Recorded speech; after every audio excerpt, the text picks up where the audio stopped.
With all that's going on, it is easy to forget that we are in the middle of an election year. In fact, Election Day, it's just 202 days away. And now it is, as you know, a two-man race, Donald Trump versus Joe Biden. Now, just this week, Elizabeth Warren, Barack Obama, and Bernie Sanders have endorsed Biden. But there are still open questions as to whether or not the Bernie bros will support the former VP. Plus, COVID-19, it is totally changing the race. Now, I'm going to quote from a piece in the Times that spells out its impact. One of the crucial questions going to the 2020 election is whether unemployment and widespread financial distress will lift or depress turnout, which groups will cast votes and which will not. Former New York Congressman Joe Crowley, he rejoins us to discuss. Let's talk about the upcoming election. First off, I usually would laugh at the people with the tinfoil hats when they would say something like this, but I think it's a legitimate worry that with the resistance of the administration, what we saw happen in Wisconsin, and not to let mail-in voting, and the very real possibility that come the fall we could be dealing with another spike of COVID, that the president could try and push back the election. Please tell me that this is just an unfounded worry, that not even Trump could try and do that, and even the Republican Party would never let him get away with it, or the courts. Or are you worried about this too? Well, I worry the president may have those thoughts in his mind. But I do have faith in both Democratic and Republican leadership that they would see through, the danger of that. Not only not necessarily the unprecedented nature of it, but just the notion or idea of postponing democratic elections is beyond preposterous. We have the time right now to invest in ensuring that elections can be safely held, and to allow for more and more rigorous mail-in ballots, for instance, is one avenue. I think what's interesting, Richard, is if you look at the results of what's coming through in Wisconsin, is the more that politicians, for personal purposes or wanting to steer the election a particular way, the electorate turn away from that, and they actually turned against them for that, came out in droves to elect a Democrat to the Supreme Court in that state, and one of the most important elections probably of this year in terms of the effect on reapportionment going forward in the state of Wisconsin, a very critical and key state. So the electorate itself, they didn't agonize, they organized, and they got the vote out despite that. And I think that's what will happen in November. I think they'd be very careful how they play this, because the American people want to vote. They want to vote in November, come hell or high water, and they expect that it's going to happen. Okay, so the Democrats know their nominee. You're Joe Biden right now. You got to be careful. You can't tick off Bernie Sanders, but isn't there also a real threat that if he tacks too far left, those folks that may have some buyer's remorse about Trump this time around in those 5-6 swing states might be turned off too? How does Biden navigate tacking back to the middle without turning off the people on the left? Well, I think, first of all, you saw what happened today. Elizabeth Warren came out for Joe Biden. Obviously, Bernie Sanders. We know that Barack Obama, former President Obama, now everyone is on board, quite frankly. And I think it does give Joe Biden, the latitude that he needs to address the issues of concern to the American people in a broad spectrum. And we know that there's uneasiness by Republicans. There's certainly uneasiness by independent voters out there as well, but certainly amongst Democrats in terms of what we're facing if this president is reelected. So I think people put first and foremost, what I see happen that came out of the primaries that we saw was really a rejection of revolution and more about winning. Democrats want to win.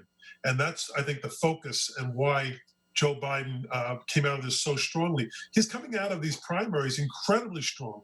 I would even say stronger than Hillary Clinton did 4 years ago. And this early support demonstrates that once again. So I don't think it's going to be as difficult as people may portray it to be to unite our party. I think our party is fairly united. I think they know what the goal is and what the consequences are of another 4 years of Donald Trump. And that is the motivating factor. I think that is what will win the day for Democrats in November. I remember when Obama won, all those ideas that he had in the beginning about all the initiatives he wanted to do were thrown out the window because of the financial crisis that he inherited. Is there a different metric now, Congressman, in that all of a sudden deficits and debt don't seem to matter? We're throwing around trillions like they're potholes now. If you're Joe Biden, do you campaign on kind of like a New Deal 2.0?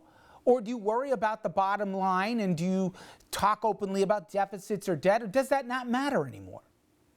I think the deficits will matter in the future as well, but we're dealing with a crisis right now. And that is a crisis of a psychological crisis. It is a physical crisis. It's an economic crisis. And I think that they all need to be addressed. And I will say, despite my angst with the president, and I never would vote for him, I never have, never will in the future either.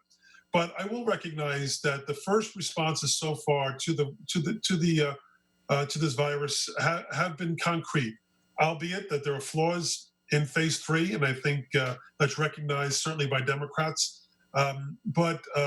It's remarkable that we have been able to get this through even a divided government. And more will have to be done. But I think Joe Biden recognizes that there's more uplifting to this country that's going to be needed. And I think he's the person for that. I think he has demonstrated over and over again. He has the empathy, he has the intellect, and he will have the people surrounding him that will not just be yes men and women, but people who will give him the advice that he needs to help set our country on the path to victory over this virus. Because this is not a one shot. It's not, this is not an end all. We're going to face similar types of COVIDs in the future as well. And we need to be better prepared for that. I think Joe Biden understands that. To that end, if you're Biden, do you have to kind of walk a thin line? We are going through a crisis right now.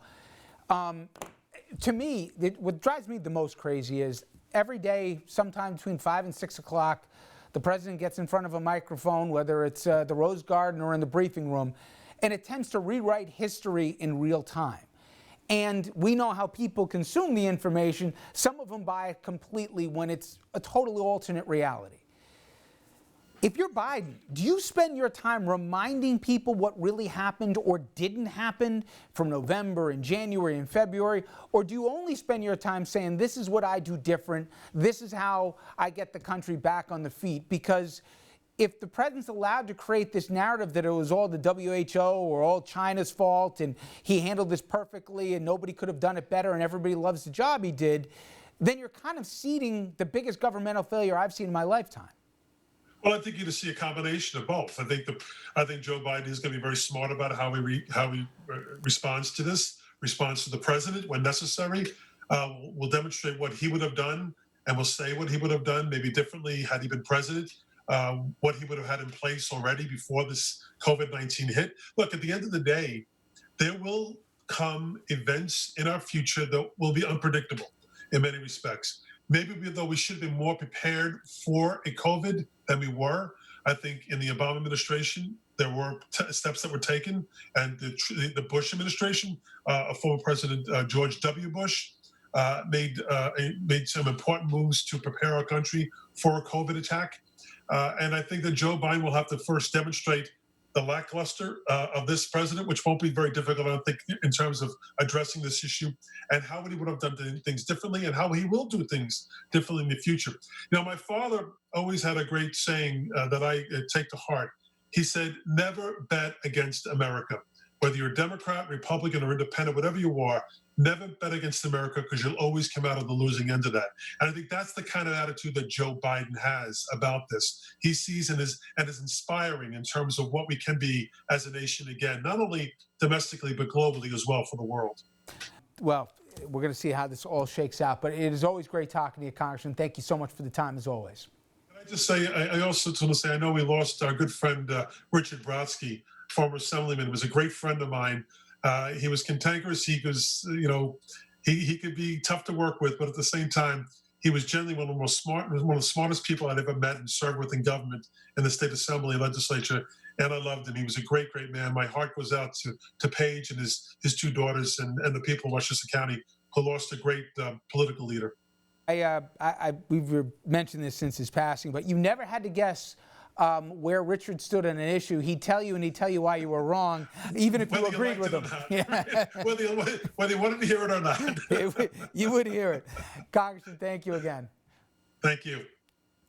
All right, everyone, when we come back, an ER doctor in New York City, he'll join us to discuss some open questions about COVID, like whether or not people can actually get it twice and whether we should worry about a second wave.